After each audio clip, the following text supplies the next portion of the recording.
오늘 우리에게 주시는 말씀 사도행전 20장 1절부터 6절까지 말씀입니다. 사도행전 20장 1절부터 6절까지 말씀. 우리 같이 한 목소리로 함께 읽겠습니다. 소요가 그침에 바울은 제자들을 불러 고난 후에 작별하고 떠나 마게도냐로 가니라. 그 지방으로 다녀가며 여러 말로 제자들에게 권하고 헬라에 이르러 거기 석 달 동안 있다가 배 타고 수리아로 가고자 할 그때에 유대인들이 자기를 해하려고 공모함으로 마게도냐를 거쳐 돌아가기로 작정하니 아시아까지 함께 가는 자는 베레아 사람 브로의 아들 소바도와 데살로니가 사람 아리스다고와 세군도와 더벳 사람 가이오와 및 디무데와 아시아 사람 두기고와 드로비무라. 그들은 먼저 가서 드로아에서 우리를 기다리더라. 우리는 무교절 후에 빌립보에서 배로 떠나 닷새만에 드로아에 있는 그들에게 가서 이래를 머무니라. 아멘. 오늘 말씀 보면 이제 베드로가 드디어 에베소에서 이제 나오게 됩니다. 에베소의 3차 전도 여행 중에 이제 마지막으로 들렸던 에베소에서요. 에베소의 일정을 마치고 어떻게 다시 돌아갈 계획을 하고 있냐면 다시 처음으로 갔던 그 빌립보를 통해서 다시 데살로니가 교회와 이제 마지막 그 베레아와 이제 고린도 교회, 고린도까지 간 다음에 고린도에서 배를 타고 다시 이제 수리아, 자신이 원래 있었던 예루살렘을 거쳐서 자기가 있었던 수리아 안디옥 교회로 향하려고 하고 있었습니다. 근데 문제는 이제 왜 이 이동을 왜 하게 되냐면 1절 말씀에 보면 소요가 그침에 바울은 제자들을 불러 고난 후에 작별하고 떠나 마게도냐로 가니라라고 되어 있죠. 어떤 소요였습니까? 이 에베소 안에 있어서 아데미라고 한 신상을 섬기고 그 신상을 작게 은으로 만들어 팔던 데메드리오라고 하는 사람과 그 일당들, 결국엔 금전적인 이유 때문에 그들은 소요를 일으키게 되고 결국 바울은 그 즈음에 알게 되는 것이죠. 무엇입니까? 에베소에서 두란노 성까지 세워가면서 정말 왕성하게 말씀을 전했던 바울이요. 18절에 보면 19장에 보면 뭐라고 이야기합니까? 내가 로마도 가야 하리라 라고 되어 있죠. 그러니까 로마에 대한 이야기를 시작합니다. 하나님께서 이 소요를 일으키고 난 다음 바울이 항상 어느 도시를 떠날 때마다 있었던 사건이 무엇이에요? 큰 환난과 큰 어려움을 겪고 난 다음에 바울은 그쯤이 하나님이 자신을 떠나보내는 시간으로 알게 합니다. 특별히 지금 바울에게는 어떤 소망이 있습니까? 이제 로마까지 가려고 하는 그 마음이 있었던 거예요. 여러분, 이때 지금 에베소를 떠나는 바울의 나이가 50세 전후라고 보시면 됩니다. 그럼 굉장히 아직은 젊다라고 할 수 있겠지만 당시 바울이 살았던 시대에 평균 수명이 40세인 걸 감안하면 지금 바울은 이제 노년에 이제 노년이 되어 있는 것입니다.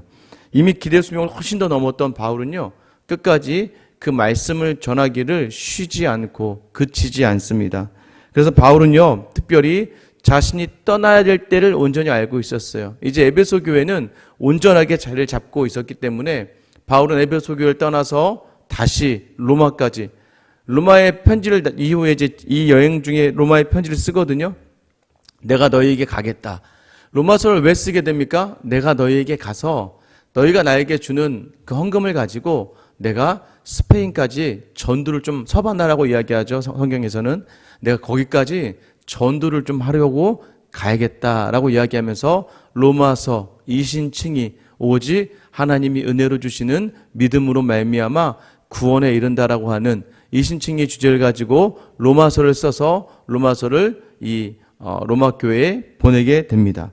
이게 지금 바울이 로마에 가기 전 2년 전입니다. 3년 전이죠. 계속해서 이제 2절에 보면 그 지방으로 다녀가며 여러 말로 제자들에게 권하고 헬라에 이르러, 1절과 2절에 동시적으로 같이 쓰여지는 단어가 있죠. 에베소 교회를 나오면서도 제자들을 불러서 권한 후라고 이야기해요. 2절도 다시 본인이 세웠던 유럽의 교회들 다니면서 여러 말로 제자들을 권하였다라고 이야기합니다. 여러분이 권하다라는 의미는요, 어떤 사람에게 용기나 소망을 가질 수 있도록 위로하는 것을 이야기하는 거예요. 위로하고 또 때로는 자극을 주는 거죠. 이 위로는 어떤 위로냐면 그 중심을 이동시키는 거예요. 그 마음을 바꾸게 하는 겁니다. 어떻게 바꾸게 합니까? 예수 그리스도 안에 있게끔 바꾸게 하는 것이 바로 권면이라는 거예요. 한국교회는요, 이 권면이 굉장히 어려워지고 있습니다. 왜 그런 줄 아십니까? 교회가요, 이제 교회가 교회다운 힘을 잃었기 때문입니다. 여러분도 안 그러시겠습니까? 조금만 여러분이 상하면, 여러분의 마음이 상하면 갈 수 있는 교회들이 굉장히 많습니다. 그래서 각 교회마다 요즘에는 성도들에게 권면하려고 하지 않고 그저 위로만 하려고 하는 경향이 많이 있습니다. 저도 1년 동안 목회를 하면서 느낀 것은 뭐냐면 좀 성경에 입각하여 좀 깨닫고 돌이키고 온전히 서야 되는 말보다는 어떻게든 성도들의 눈치를 볼 수밖에 없고 교회를 계속 다니게 하려고 하는 마음, 그런 마음들이 있을 수밖에 없더라고요. 한국교회의 가장 큰 문제는 건진과 치리가 사라졌다라고 얘기하는 경우도 많이 있습니다. 여러분도 그러지 않겠습니까? 여러분도 성도 간에 혹은 교육자 간에 여러 가지 문제가 생기고 아픔이 생기면 다른 교회 많이 있으니까 사실 좋은 면으로는 그 말이 또 맞습니다. 자기에게 맞는 신앙을 찾아서 여러 교회가 있고 여러 분파가 있고 교단이 있는 이유는 각자의 신앙의 스타일이 다른데 그 스타일이 때로는 다른 것이지 틀린 것이 아닌데 그것을 틀렸다라고 이야기하면 안 되는 것이죠. 하나님을 섬기는 그 여러 가지 방법이 있다는 것이죠. 그런 차원에서 가장 평강으로 편안하게 하나님을 섬길 수 있는 교회를 찾아가는 것, 여기에는 나쁜 의도는 없지만 그러나 교회 안에서의 권면과 또 여러 가지 교회 조직과 여러 가지 상황에 의해서 본인들이 교회를 쉽게 생각하는 것은 굉장히 큰 문제가 있죠. 왜 그렇습니까? 교육자들의 권면이 없어진 시대가 되어버렸기 때문입니다. 디도서 1장 9절에 보면 바울은 이렇게 이야기합니다. 믿은 말씀의 가르침을 그대로 지켜야 하리니 이는 능히 바른 교훈으로 권면하고 거슬러 말하는 자들을 책망하게 하려 함이라. 잘못된 일을 보면서 그저 하나님의 은혜다라고 보고 있지 말고 이야기하라는 것이죠.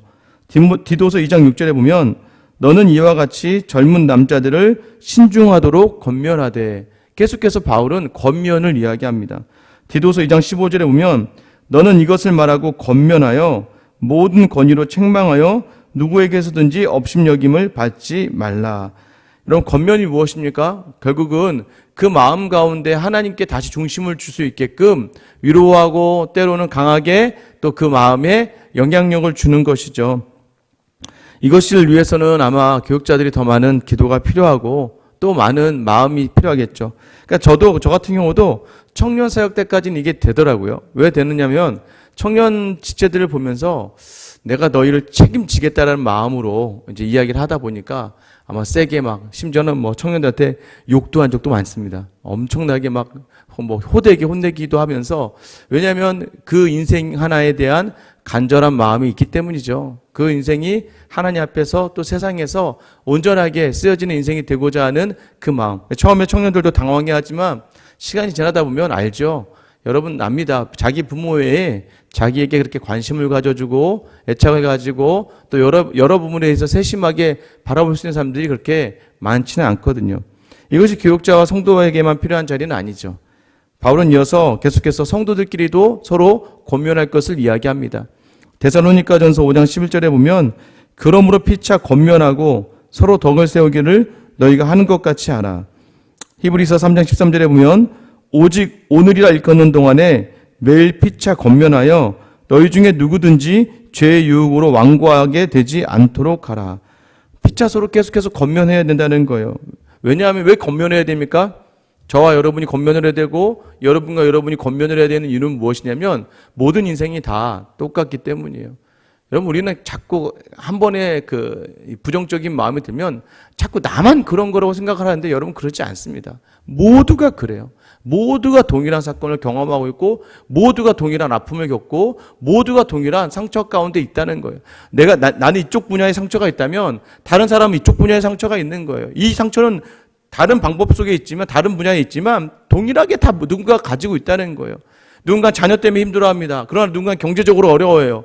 누군가는요 건강 때문에 어려워합니다. 누군가는 관계 때문에 어려워하는 건 누구나 다 가지고 있는 아픔이 인간에겐 공평하게 있다는 겁니다. 하나님은 공평하신 분이시거든요. 누구에게나 동일하게 하나님은 아픔도 똑같이 또한 좋은 것도 똑같이 주는데 문제는 무엇입니까? 내가 가진 믿음으로 그것을 얼마나 긍정적으로 건져 올릴 수 있느냐, 내게 있는 믿음의 능력을 믿느냐 믿지 않느냐의 차이인 것이죠. 그래서 피차 권면하라고 하는 거예요. 믿음이 더 은혜가 됐다는 너희가 은혜가 빠져서 자기의 상황에 대해서 더욱더 부정적으로 끝으로 치닫고 가는 그런 성도들을 향하여 권면하라는 겁니다. 때로는 위로가 있을 수 있겠죠. 그러나 때로는 강하게 또 그 삶에 대해서, 그러나 중요한 건 여기서 빠지지 말아야 될 게 무엇입니까? 내가 내 눈에 보기 싫어서 이야기하는 게 아니라 정말 그 상대방에 대한 애정과 사랑과 정말 그 따뜻한 마음을 담고 난 다음에 그에 대해서 이야기하는 것, 이게 바로 피차 권면하는 것이죠. 어느덧 성도들도, 세상도 이기적으로 변하는데 교회도 굉장히 이기적으로 변하고 말았습니다. 왜 대형교회를 가기를 즐겨하겠습니까, 여러분? 뭐 하고 싶으면 하고 안 하고 싶으면 안 할 수 있잖아요. 그리고 뒤에 가서 숨어서 예배 드릴 수 있잖아요. 굉장히 편하지 않습니까? 편한 생활 편하게 하실 수 있습니다. 그런데 과연 그게 하나님이 원하시는 자리일까요? 바울이 그렇게 권면하고 예수님이 그렇게 이야기하는 자리가 어떤 자리일까요? 그냥 뒤에 앉아서 예배 드리다 가라, 조용히 너 혼자 기도하다 가라, 신앙생활을 그렇게 혼자 하는 것이 아니에요. 그렇게 혼자 하는 것이었으면 왜 교회에 있겠습니까? 수도원에 들어가고 기도원에 들어가고 혼자 하는 것이. 그러나 예수님은 우리에게 천국의 모형으로 교회를 만들어 주신 이유는 무엇이에요? 피차간에 서로 권면하며 연약한 지체들끼리 서로 손을 잡고 서로 돌아보며 서로 힘이 되어주고 서로 위로가 되어주고 서로 칭찬을 나누고 하는 그러한 교회에 있게 하시기 위함이죠. 여기에서 천국을 누리지 못하면요, 여러분 다른 곳에서는 절대 천국을 누릴 수가 없습니다. 왜냐하면 이 교회는 예수 그리스도께서 자신의 십자가의 핏값으로 사고 보여주신 천국의 첫 번째 모형이기 때문이에요.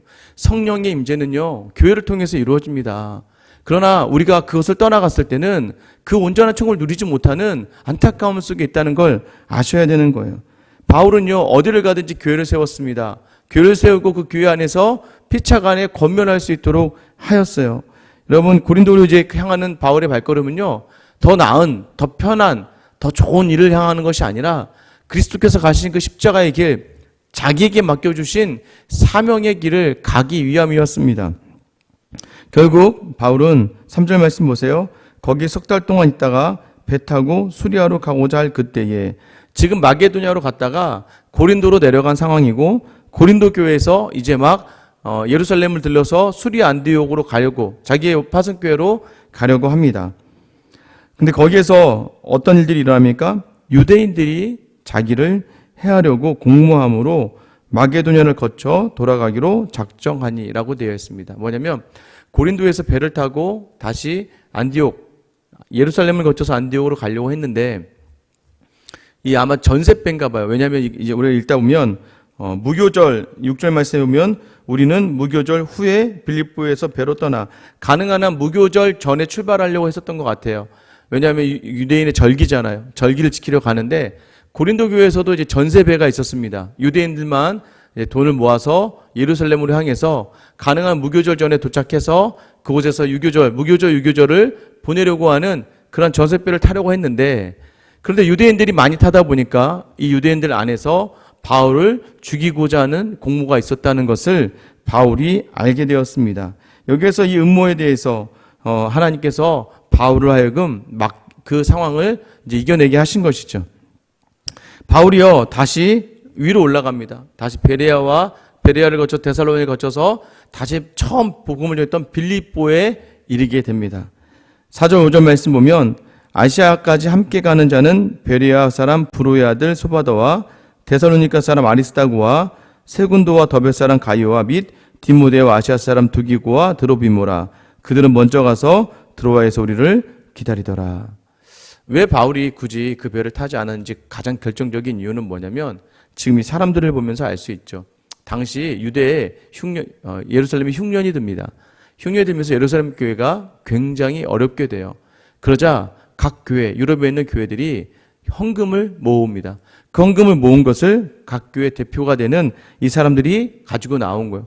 베레아 교회 대표하는 소바더, 데살로니가 교회를 대표하는 아리스토가와 세군도, 그다음에 더베 사람 가이오와 또 디모데, 또 아시아 사람 두기고와 드로비모, 에베소부터 더베부터 또 각 지역에서부터 많은 사람들이 예루살렘 교회가 어려움을 듣고 바울과 함께 헌금을 모아서 이 예루살렘으로 향하려고 하는 과정 속에 있습니다. 결국 바울은 다시 예루살렘을 간 후에 그곳에 다시 안디옥으로 갔다가 이제 자신에게 주어진 사명 로마로 향하려고 하는 찰나에 있어요. 여러분, 바울의 인생이 항상 이렇게 항상 다른 이들을 위한, 교회를 위한, 성도를 위한, 결국 예수 그리스도를 위한 삶을 살아가고 있었어요. 그러나 하나님만을 바라보며 나아갑니다. 그러나 하나님 그때 그에게 주신 은혜는 무엇이에요?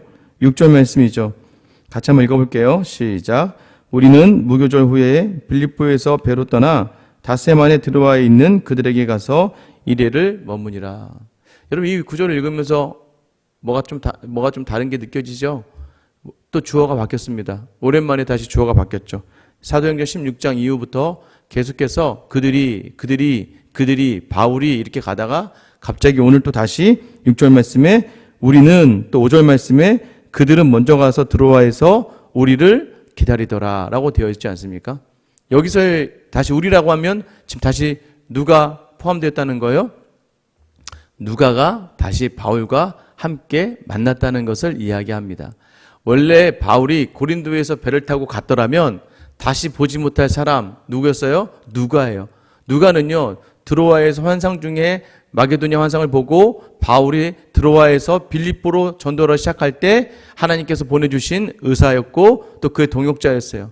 근데 그곳에 가자마자 빌립보에서 사람들이 부족하게 됩니다. 거기에서 목회를 해야 될 사람이 필요해요. 그러자 이 누가를 거기에 잠시 두고 나왔는데 그 시간이 벌써 5년이 넘은 거예요. 5년의 시간이 있었고 바로 원래 고린도에서 출발하려고 했는데 유대인들이 그를 죽이려 하자 다시 빌립보로 오게 되었고 빌립보에서 누구를 만나면 의사 누가와 다시 재결합하게 됩니다. 5년의 시간이에요. 이때 누가는 다시 바울과 함께 예루살렘을 거쳐 안디옥으로 들어갈 계획을 가지고 바울과 합류하게 됩니다. 여러분, 하나님께서 하시는 일이 참 놀랍습니다. 왜 놀라울까요? 여기서 만약에 누가를 만나지 못했더라면 사도행전 16장 이후의 이야기들에 대해선 우리는 알 수가 없었을 거예요. 이 누가를 만나게 함으로 말미암아 이 바울과 함께 예루살렘으로 가는 여정 속에서 이 누가는 그동안 바울이 했던 모든 믿음의 일들, 하나님 행하신 일들을 듣게 됩니다. 그래서 그래서 누가는 어떻게 해요? 누가복음과 사도행전을 쓸 수가 있게 되는 것이죠. 결국 하나님께서요, 이 빌립보에 가게 하신 이유가 또 있었다는 걸 알게 되는 것이죠. 의사 누가를 만나면서 바울은 자신의 모든 전도의 일지에 대해서 이 누가에게 설명해 주고 또 함께한 모든 아시아와 또 이 유럽에서 나온 모든 동역자들이 함께 하나님이 하신 일에 대해서 나누게 될 때에 누가는 이 사도행전을 기록하면서 우리에게 지금 하나님의 일하심을 알려줄 수 있었던 귀한 계기가 되는 거예요. 때로는 소란이 있고 핍박이 있고 또 때로는 나를 죽이려 하는 사람이 있는 삶이 바로 바울의 삶이었어요. 우리가 원하지 않는, 자신이 원하지 않는, 그리고 어려움의 삶이 계속되어져 가는 가운데 있습니다. 그러나 바울은 하나님이 밀어내신 대로 그냥 흘러가는 그 파도에 몸을 맡기고 나아가는 그저 신앙의 여정을 살아가게 됩니다. 그런 바울은 항상 그 위협 속에서도 그가 은혜를 많이 누리고 그가 쓴 서신서를 보다 보면 바울이 가장 많이 이야기한 단어 중에 하나가 바로 에이레네라는 단어입니다. 에이레네라는 단어는 바로 평안이라는 단어예요. 무엇이냐면 어떠한 상황에서든지 너에게 평안이 있을지어다, 평강이 있을지어다라고 이야기합니다. 바울은요, 자기의 삶은 결코 평안하지 않는 삶이었어요. 평강이 있지 않는 삶이었습니다만은 그러나 자신이 내몰려지는 그 상황 속에서도 자신과 늘 함께 하시는 하나님을 경험한 바울의 삶은 늘 평안한 삶이었다는 것을 바울은 강조하며 자신의 모든 서신서마다 이 에이레네를 외치며 평강이다, 평안이다라고 이야기합니다. 누군가가 음모로 자신의 평안을 빼앗고 또 죽음 앞에, 위험 앞에 서 있는 그 상황이라 할지라도 세상 그 누구도 뒤집을 수 없는, 세상 그 누구도 사라지게 할 수 없는 그 영원한 평강이 자기의 삶 가운데 있다는 것을, 자기의 신앙의 자리에 있다는 것을 바울은 늘 기억하는 삶이었어요. 그래서 바울은 성도들에게 권하는 삶을 살 수 있었던 것입니다. 용기를 내어라, 소망을 내어라, 힘을 내어라. 그래야 저 하늘을 위 땅의 것에 눈을 두지 말고 하늘을 바라보며 달려가는 천국의 시민이 바로 우리다. 바울은 늘 하늘의 것에 집중하며 살아가는 사람이었기 때문에 그는 늘 하나님의 은혜가 그와 함께함을 알고 그 평강의 자리, 내몰려지고 내쳐지고 쫓겨나는 그 자리 속에서도 여전히 자신과 함께 하시는 하나님을 온전히 경험하며 또 이렇게 쫓겨나는 상황 속에서도 누가를 만나는 놀라운 은혜를 경험하며 바울은 늘 하나님 앞에서 평강 속에서 하나님이 함께 하심을 강하게 이야기할 수 있는 삶을 살았던 것입니다. 오늘 여전히 나의 삶도 마찬가지겠죠. 누군가 날 헤아려 하고 어렵고 힘들고 지치고 하나님은 왜 나의 기도를 들어주시지 않는 것 같고 왜 나를 내모시는가? 여러분 그러나 기억하셔야 될 건 하나님이 밀어내신 그 끝에서 여러분의 일하는 것이 아니라 하나님은 하나님의 손을 통하여 우리 인생 가운데 역사하시고 간섭하셔서 하나님의 일하심을 반드시 보게 하신다는 거예요. 그래서 오늘 하루도 우리는 여전히 그리스도 안에서 피차 간에 권면하고 또한 내 주변의 가정과 내 직장과 주변에 만나는 모든 사람에게 용기와 소망을 이야기할 수 있는 은혜가 있다는 걸 기억하는 평강의 삶을 살아야 됩니다. 그때 하나님 반드시 여러분의 삶을 인도하실 거예요. 오늘 이 하나님이 또 하나님의 은혜가 여러분에게 있기를 예수님의 이름으로 축원합니다.